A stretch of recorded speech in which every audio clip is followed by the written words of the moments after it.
दोस्तों नमस्कार। छत्तीसगढ़ भाजपा ने 4 घंटे में 27 ट्वीट किए। इन ट्वीट्स के जरिए यह बताया गया कि भूपेश सरकार ने अपने कार्यकाल के दौरान उड़ता छत्तीसगढ़ और उजड़ता छत्तीसगढ़ बना दिया है।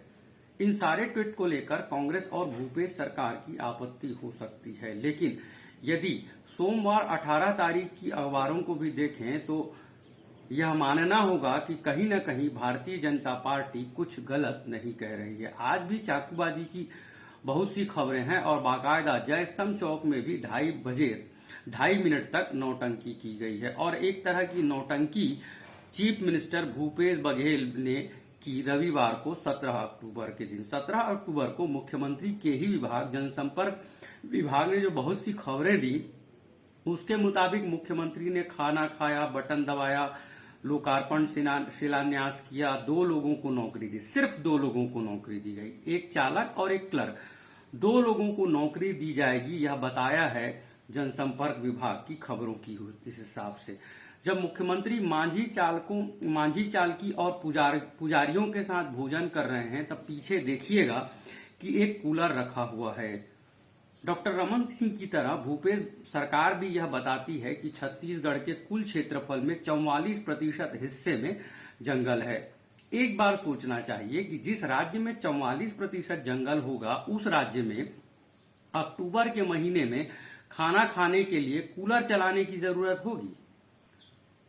मुख्यमंत्री के आजू बाजू मांझी चालकी और पुजारी बैठे हुए हैं। भोजन सर्व किया गया है। सांसद दीपक बैज भी यहां दिखाई दे रहे हैं और बंद बोतल का पानी पी रहे हैं मुख्यमंत्री भूपेश बघेल और उनके साथ ही उनके अतिथि भी। देवभोग में कितनी मौतें हुई हैं खराब पानी, दूषित पानी पीकर। लगभग 2 महीने पहले तक हरिभूमि अखबार की रिपोर्ट ने यह बताया था कि देवभोग में जो जल परियोजना लॉन्च की थी भूपेश सरकार ने, वह कंप्लीट नहीं हो सकी है।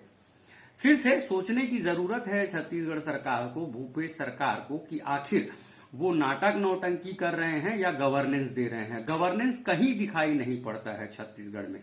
हरिभूमि अखबार की खबरें ही भूपेश सरकार को एक्सपोज करती हैं। चीफ मिनिस्टर भूपेश बघेल के बारे में चीफ मिनिस्टर भूपेश बघेल नरवा योजना की बढ़ चढ़कर बड़ाई करते हैं। नरवा योजना में करोड़ों रुपये खर्च किया जा रहा है। नरवा योजना का मतलब है नालों के जरिए, प्राकृतिक नालों के जरिए उसे जरा डेवलप किया जा रहा है और पानी संरक्षण की बात बताई जा रही है। हरिभूमि अखबार की रिपोर्ट कहती है कि 600 एकड़ खेत डूब गया पैरी नदी के चलते। पैरी नदी का जो कटाव हुआ, उसके चलते 600 एकड़ खेत डूब गए। खेत डूबने के बारे में बाकायदा छत्तीसगढ़ के जो ऑफिसर्स हैं, विभागीय ऑफिसर्स, उनको इस मामले की पूरी जानकारी है। डॉक्टर रमन सिंह के कार्यकाल में अधिकारियों ने उस इलाके को देखा था। भूपेश सरकार को 3 साल हो गए, पैरी नदी में के पानी के चलते 600 एकड़ खेत डूब गए। तो कमाल की सरकार चल रही है छत्तीसगढ़ में। और इसी तरह नायब तहसीलदार की गाड़ी में तोड़फोड़ हुआ है और माफिया के लोगों ने हमला किया है, यह भी खबर है हरिभूमि अखबार में। जबकि जब 5 बच्चों की मौतें हुई सरगुजा संभाग में, तो चीफ मिनिस्टर भूपेश बघेल के निर्देश पर जा पहुंचे डॉक्टर शिव डहरिया और अमरजीत भगत। 2 मंत्रियों को लगा दिया चीफ मिनिस्टर भूपेश बघेल ने। स्वास्थ्य मंत्री के साथ वो ऑफिसर्स की बैठक करें। 2 लोग और बैठेंगे स्वास्थ्य मंत्री के साथ। इस बात का मतलब क्या है? इस बात का एक मतलब यही निकलता है ना कि स्वास्थ्य मंत्री टीएस सिंहदेव गुड गवर्नेंस नहीं दे सकेंगे, वो ऑफिसर्स को कंट्रोल नहीं कर सकेंगे। क्या सिर्फ यही मतलब नहीं निकलता है? एक दूसरा मतलब इस बात का यह निकलता है कि स्वास्थ्य मंत्री को डिमोरलाइज करने के लिए या उनके ऑरा को कम करने के लिए चीफ मिनिस्टर भूपेश बघेल ने 2 मंत्रियों को भेज दिया कि आप सब जाएं और बैठें स्वास्थ्य मंत्री टीएस सिंहदेव के पैरेलल में और बताएं कि आप भूपेश बघेल यानी कि चीफ मिनिस्टर के खासम खास मंत्री हैं। राजधानी रायपुर के सरकारी अस्पतालों में डॉक्टर्स गायब होते हैं अक्सर ही। सारे मंत्री महलों में कैद हैं।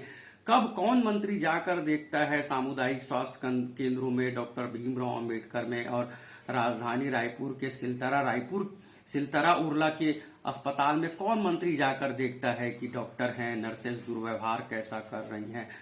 दवाइयों की जो मांग और आपूर्ति है उसको लेकर चीफ मिनिस्टर भूपेश बघेल ने आखिरी बैठक कब की थी और उस बैठक के बाद नतीजा निकला क्या है? क्या दवाओं की जो मांग और आपूर्ति है वो सब ठीक ठाक हो गई? क्या बिना टेंडर के जो खरीद हो रही थी या नकली जैसी दवाइयां, कम क्वालिटी की दवाइयों की जो खरीद हो रही थी, क्या चीफ मिनिस्टर भूपेश बघेल के कार्यकाल में सब कुछ ठीक हो गया है? यह भी हमारा एक सवाल है।